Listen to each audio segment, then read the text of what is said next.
السلام علیکم ورحمۃ اللہ وبرکاتہ۔ ناظرین و سامعین، امید ہے کہ سب خیریت سے ہوں گے۔ اردو زبان کی دوسری کتاب میں ہم لوگوں کا سبق چل رہا ہے، تو آئیے آج کا سبق شروع کرتے ہیں۔ سبق نمبر 7، ایک شیر اور چیتا۔ ایک شیر اور چیتے نے متفق ہو کر کوشش اور دوڑ دھوپ کے بعد ہرن کا بچہ شکار کیا۔ حصہ تقسیم کرتے وقت دونوں میں ان بن ہو گئی۔ تھے دونوں غصہ ور، یہاں تک نوبت پہنچی کہ ایک نے دوسرے پر حملہ کیا اور خوب کشتہ ہوئی۔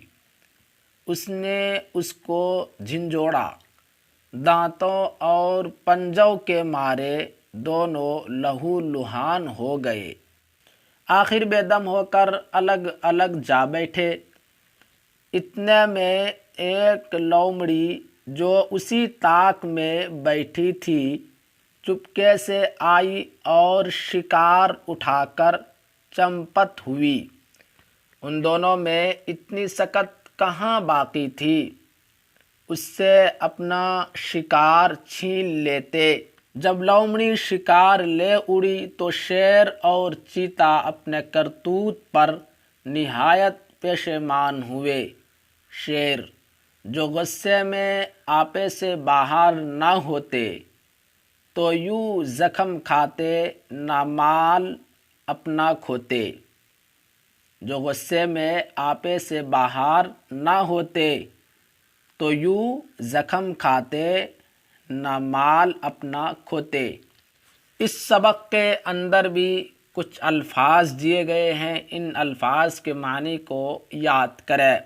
متفق کے معنی ایک رائے ہونا، موافق ہونا۔ ان بن کے معنی لڑائی کے ہیں۔ چمپت ہونا، بھاگ جانا۔ حملہ کے معنی وار کرنا۔ کوشش کے معنی محنت کے آتے ہیں۔ غصہ ور، غصہ والا ہونا۔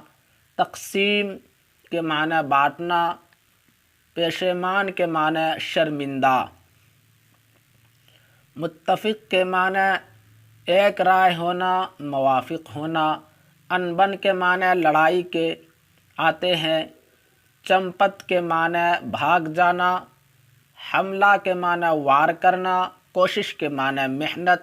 غصہ ور، غصہ والا ہونا۔ تقسیم کے معنی بانٹنا۔ پشیمان معنی شرمندہ۔ تو میں امید کرتا ہوں یہ سبق آپ کے سمجھ میں آ گیا ہوگا، آپ اس کو یاد کریں۔